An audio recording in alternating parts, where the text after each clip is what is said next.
Well, folks, it seems PayPal has just stopped Steam support. That's right, PayPal. And at the same time, Mastercard is now silencing critics. It is 500% cooked payment processor, which includes PayPal. Let's talk some more about this payment processor stuff. I know there has been a lot of news going on surrounding the group Collective Shout, who allegedly kicked off a lot of the censorship that we are seeing in the gaming industry right now. And while there are a lot of people doing very good work on the subject of Collective Shout, Smash JT, for example, just put out this article where he discusses the roots of the organization, how they are classified as a charity over in Australia, but I don't talk about Collective Shout much because to me they are just a front for what's going on, for what's really going on, and what we should be focusing on. It seems to me that Mastercard, PayPal, Visa,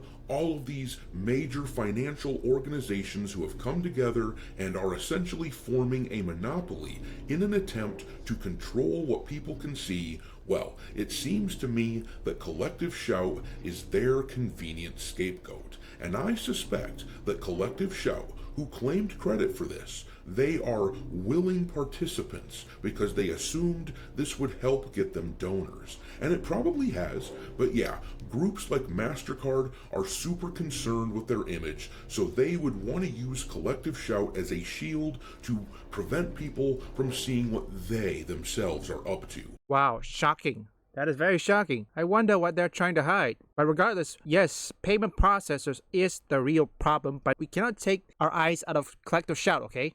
They still need to be dealt with. Whether it's Collective Shout or payment processors, I know both of these things are linked together. Even though it's really weird that MasterCard will still gladly process your payment for blatantly adult material on adult websites like OnlyFans. I can't make that one make sense, not in my mind. I'm not sure what image they are trying to cultivate, but clearly there is some kind of plan because Riot Games is accused of blocking chat talking about MasterCard in their Valorant Championship Tour. But this article here from Sports Illustrated talks about it as multiple different parts of the art, entertainment, and gaming industries are being impacted by ongoing crackdowns from various payment processors. It appears that Riot Games is being directly asked by MasterCard to monitor esports live streams for negative statements against the brand. Mastercard is a longtime sponsor for Riot Games dating back to its September 2018 deal where the payment processor became the first global partner for League of Legends esports. That has since expanded to Valorant and other activations, including things like the Mastercard Gamer Academy and more. So, clearly Riot would have strong interest in protecting their longtime sponsor. Mastercard is really taking advantage of the fact that Riot is desperate for esports to be taken seriously and to be viewed as legitimate and to continue to be viewed as legitimate. But then the article says, however, as Mastercard comes under fire for an ongoing controversy regarding pressuring multiple platforms like Steam, Itch, and other non-gaming entities to remove or restrict access to various items labeled as not safe for work, it looks like the company is getting a bit antsy about online sentiment. And of course, this is likely due to the fact that they were getting figuratively torched by that Operation Fight Fire with Fire campaign that began a few weeks back, where gamers shared the contact information of the customer service for Mastercard and Visa. Seriously, do Collective Shout and these payment processors ever think before they go against gamers? What, you think it's easy peasy to censor gamers when you don't even learn from mistakes like in the past, like Gamergate 1?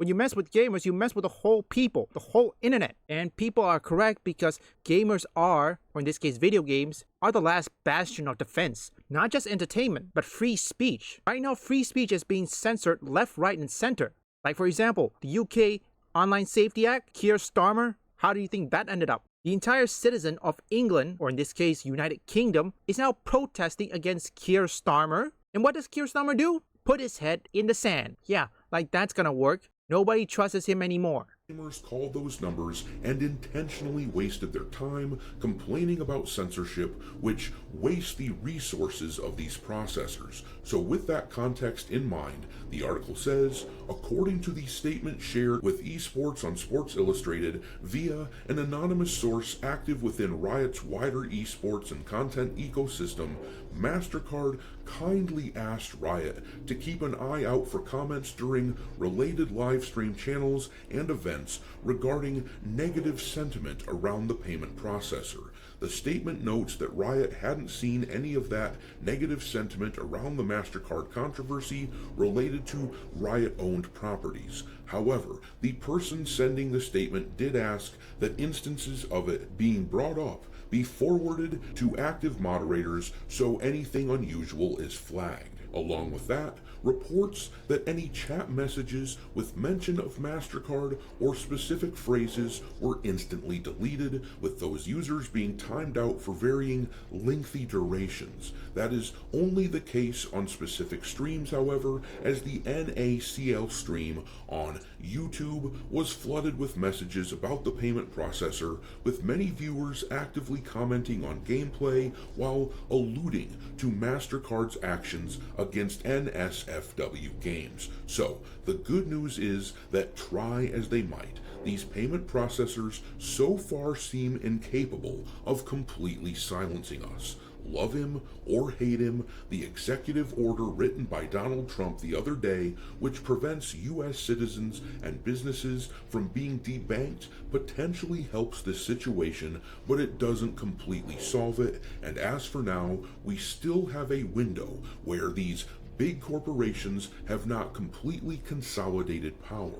I suggest that we take advantage of this window. For anyone who hasn't signed this petition yet, urging U.S. Congress to codify the spirit of Donald Trump's executive order into law, I am leaving a link in the description of this video for you to do it. Same goes for me. I think I had that link somewhere in it. Regardless, I will also leave the link in the description and also the pinned comment, folks. The window of opportunity, that's good.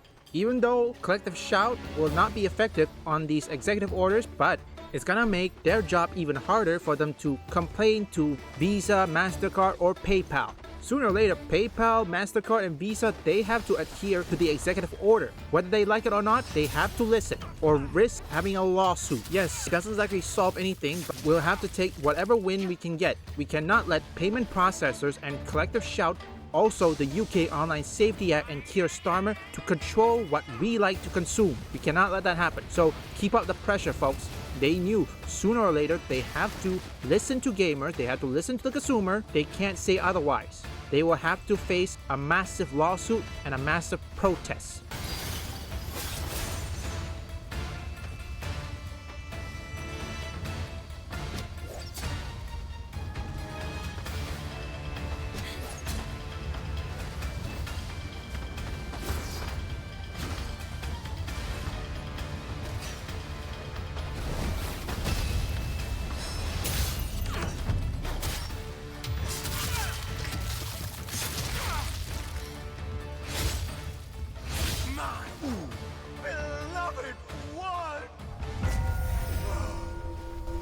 Forget me not!